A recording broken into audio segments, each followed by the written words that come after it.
The three mighty wolves, Skull, Hati, and Fenrir, bow towards the boy. Atreus, now Loki, stands in the center, while other wolves come and surround him as well. They stand in Asgard, ready to support the fire giants that are already attacking. Ragnarok is here. Loki begins to lead the charge. "Do not do this," yells Kratos. Atreus turns around.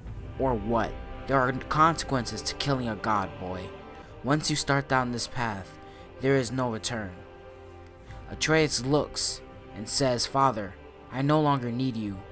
I'm strong enough to do this on my own. I have learned many things. I've grown more powerful than you can ever hope to be. This is what Mother wanted me to do. I'm not Atreus of Sparta. I'm Loki, a giant, and I'll destroy Odin and Thor myself. I'll have my revenge for all they've done to my people. You're right about one thing, though. There is no such thing as a good god.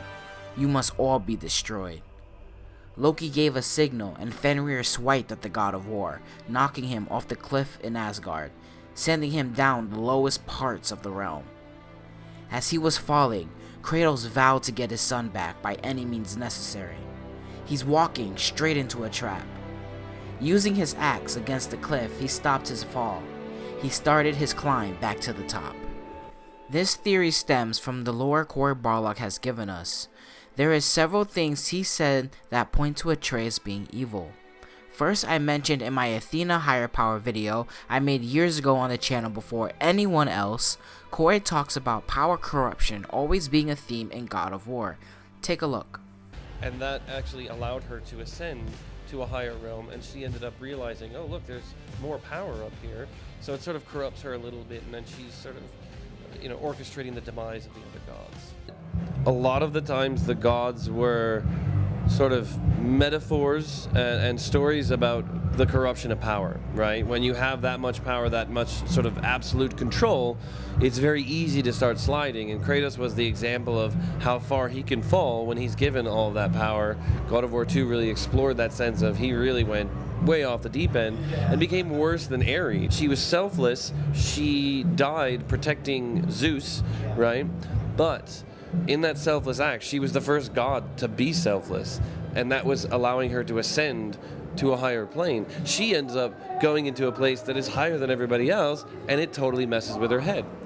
She becomes just as bad as everybody else because she experiences a power greater than everybody's. Next, when Cory was asked something he wished he could do in God of War 2018 that he didn't get to do, he mentioned cut content with Atreus' anger and how they wanted it to be more explosive and do more with it.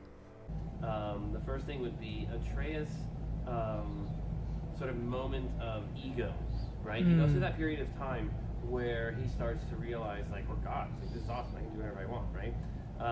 Now, in a real human life, that takes a few years to develop, right? You go through a lot of stuff, you start to lose connection with reality simply because you start to believe your own hype. And we didn't have that kind of time that it really would take, but we did have a lot more time than was allotted in the game. That was a section that we ended up cutting a good 2 hours out of.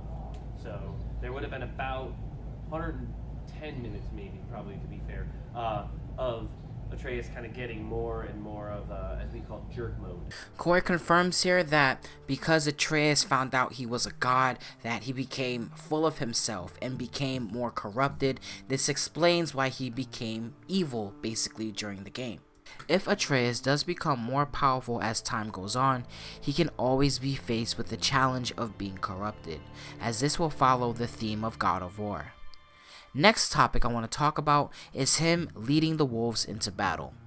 First up, in lore and legends, there is a moment in the book where Atreus is being surrounded by wolves, and Atreus hears a buzzing in his head. "I stepped out into the yard and drew my bowstring. A pack of huge wolves was pacing near the gate. I counted 6, so I got ready to knock arrows fast. They spread out in a half circle when they saw me. They stared at me with yellow eyes, and then after a few seconds, they all started howling at the sky. Something buzzed in my head. It was weird. It felt like something I knew. I lowered my bow. They just howled for a minute until Father appeared, running up the river path with Leviathan raised. The wolves sprinted off into the forest. Father approached me. Atreus, are you alright? He looked at me strangely. I'm fine, I said. Did they attack you? He asked. I almost laughed. For some reason, the idea seemed funny. I have no idea why. No, I said. They just howled. The mere thought of them attacking him made him laugh. Now, also, Fenrir, Skull, and Hati being with Atreus come Ragnarok also makes sense because of the wall. You see Atreus walking alongside 3 wolves. And this will actually explain why these 3 wolves brought Kratos to Norse from Greek in the first place.